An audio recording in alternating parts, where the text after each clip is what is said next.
Seruput kopi dulu, Lur. Kita buka cerita ini dari sumbernya langsung. Belakangan ramai dibicarakan bahwa di jalur resmi Boeing tidak lagi tercatat produksi jet tempur F-15 untuk Indonesia. Bukan sekadar isu media, tapi posisi perusahaan sudah cukup tegas. Mereka menyatakan tidak sedang membangun F-15 untuk Jakarta dan tidak memasukkan Indonesia sebagai pelanggan aktif dalam lini produksinya saat ini. Yang menarik, Boeing sengaja tidak menjelaskan detail kenapa proyek ini berhenti.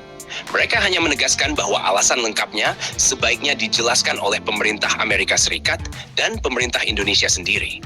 Dengan kata lain, bola kini ada di tangan negara, bukan lagi di tangan pabrikan. Sikap ini sebenarnya memberi sinyal penting. Artinya, masalahnya bukan murni teknis pesawat, melainkan berada di ranah kebijakan, diplomasi, dan negosiasi antar negara. Bisa menyangkut lisensi ekspor, skema pembiayaan, prioritas industri pertahanan Amerika, atau pertimbangan geopolitik di Indo-Pasifik. Kita juga perlu ingat, yang pernah ada antara Indonesia dan Boeing itu baru sebatas nota kesepahaman untuk potensi pembelian 24 unit F-15 versi terbaru. Belum pernah ada kontrak final yang mengikat produksi massal. Jadi ketika proses politiknya mandek, Boeing otomatis tidak bisa melanjutkan manufaktur khusus untuk Indonesia. Akibatnya jelas. Rencana memperkuat TNI AU dengan F-15 praktis terhenti.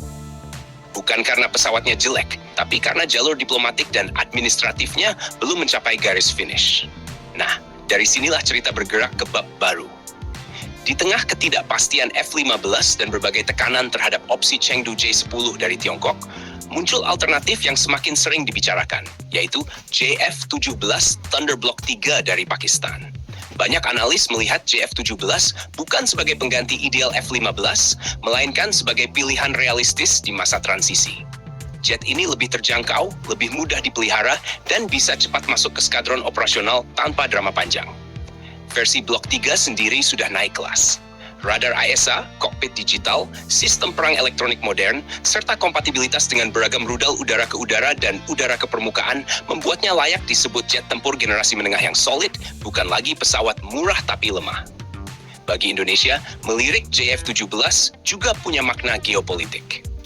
Jakarta bisa tetap menjaga jarak dari dominasi satu blok besar, tidak sepenuhnya bergantung ke Amerika, tapi juga tidak terkunci hanya pada Tiongkok. Posisi seimbang seperti ini sangat penting di tengah persaingan kekuatan global yang makin panas.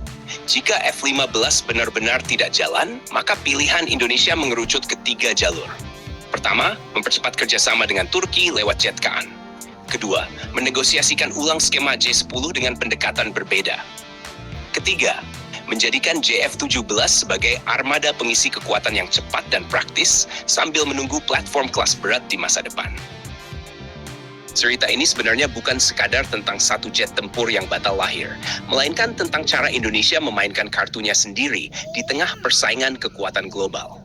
Kini, semua mata tertuju pada keputusan resmi pemerintah dan TNI AU. Apakah akan melangkah ke kelas atas, mengambil jalur strategis jangka panjang, atau memilih opsi yang lebih realistis dengan JF-17 Thunder? Apapun arah yang dipilih nanti, satu hal sudah jelas, ruang udara Indonesia bakal makin padat dan dinamis di tahun-tahun mendatang. Dan jangan lupa, subscribe, like, serta tulis komentar kalian di bawah sambil ngopi.